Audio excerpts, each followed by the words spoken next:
Hello students and my dear viewers, how are you? I hope you are all good, you are all happy, you are all fine.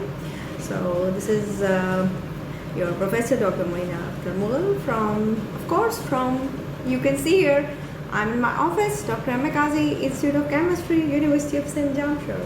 So today I thought that I must tell you how you are going to, go through a very simple technique called recrystallization, right? Because some students they just couldn't follow when I was explaining them the experimental work.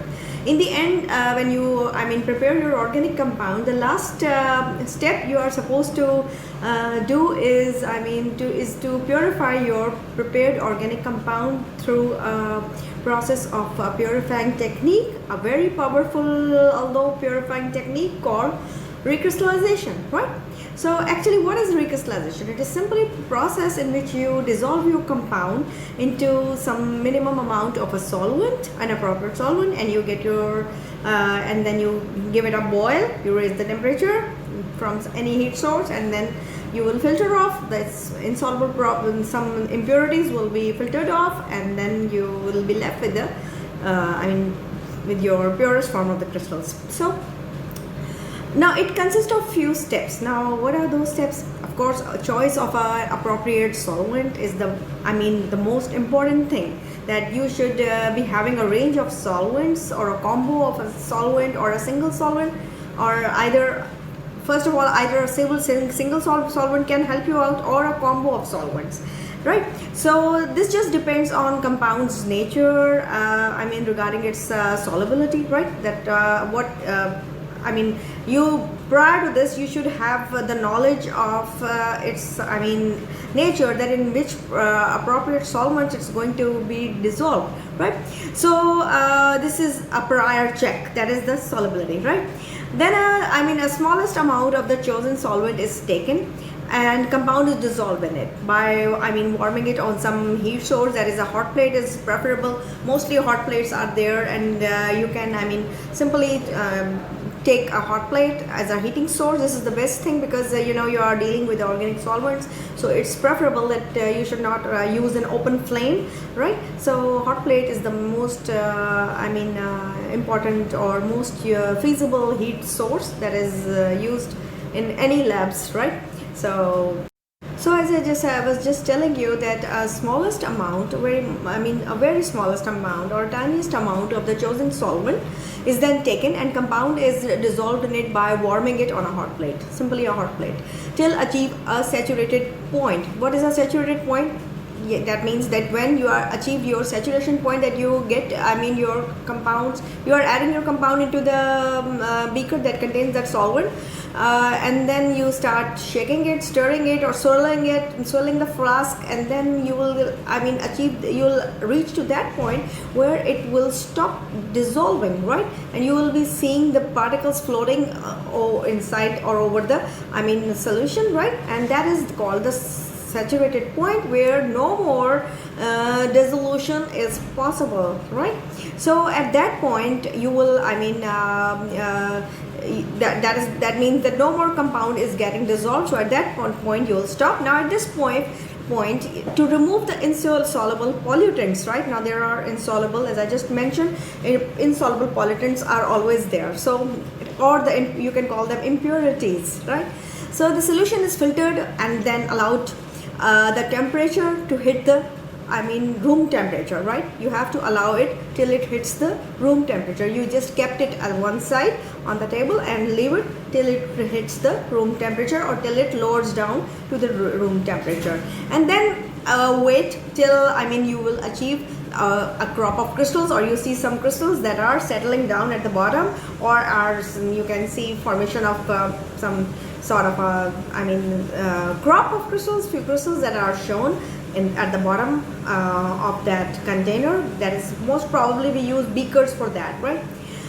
So now at that point, so some this was telling that some suitable solvent it's mostly used, right? And now ethanol or methanols, or you can say distilled water. Finally, these are the solvents that are mostly used for washing the your precipitates. Now washing, I just mentioned you, So I was telling you that you are now, when you get the crop of crystals, now next step is that you are going to wash your precipitates, right? The compound, the precipitates you got after recrystallizing them.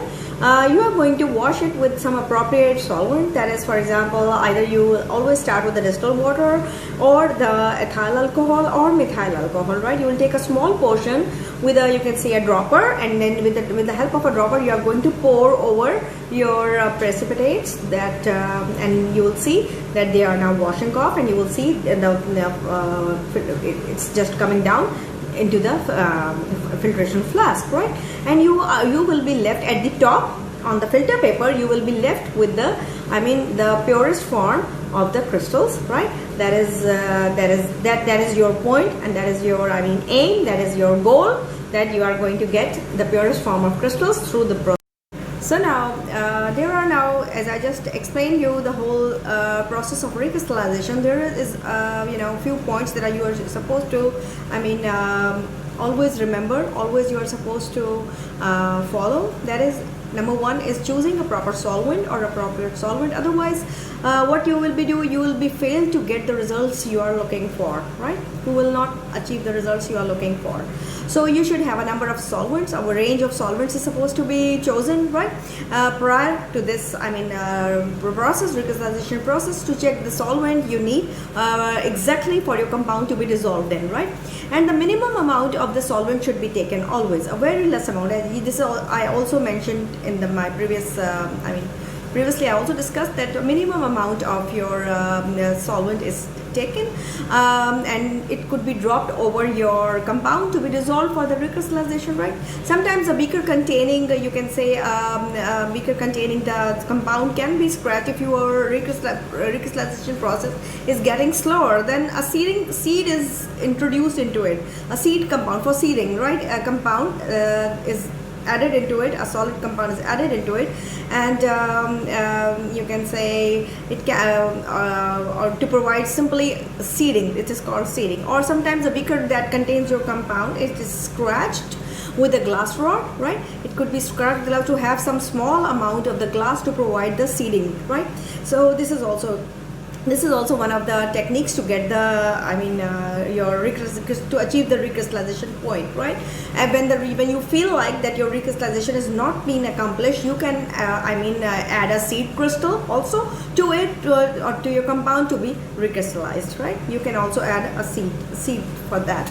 So this was all about recrystallization. I hope you have followed and you are now quite, I mean, familiar with the with this recrystallization process, because it is one of the very old techniques that were being used years ago, and years back that it's being used by a number of, I mean, by every scientist who is going through the process of synthesis, or who is in the process of synthesizing the compounds. He knows this is the most, I mean, used and the most powerful technique to purify your compounds, to get your compound free from contaminants, right?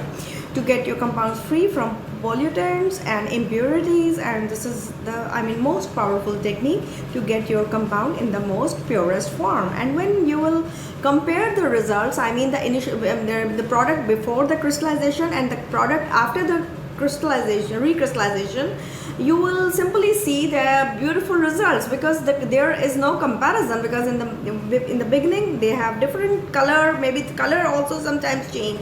And there is one more point, that when you are, I mean, heating in the beginning, when you were heating the compound and you were dissolving it in the initial steps, you will sometimes get a colored, I mean, it changes color, or it is decolorized. So you can simply add activated charcoal, and you can few granules of activated charcoal, and you can boil it, and then you will filter off, so you will get a clear solution, right? So in the end, when you get the crop of crystals, you will see that you can compare them with the the crystals you took, and now what you are left with.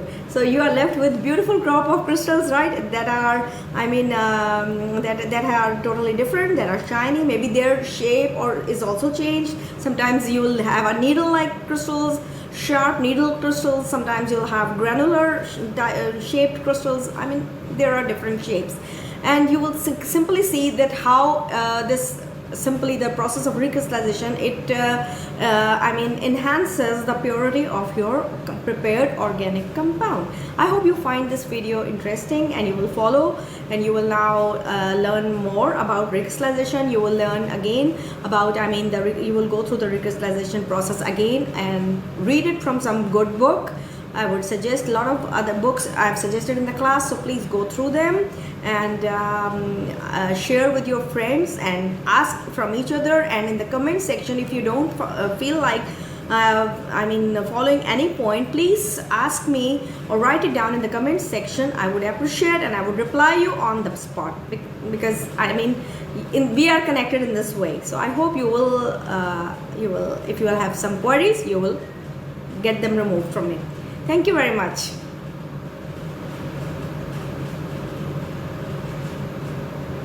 So my dear students, today now we have almost, have ended our first experiment, that is preparation of para-nitroacetanilide from acetanilide, right? And we went through all the process, all the steps one by one, and I explained you each and every step point wise. Number one was your equation, how you're going to solve the equation, then the mechanism I've explained you, then I've explained you all the procedure, that is the steps that you are supposed to learn.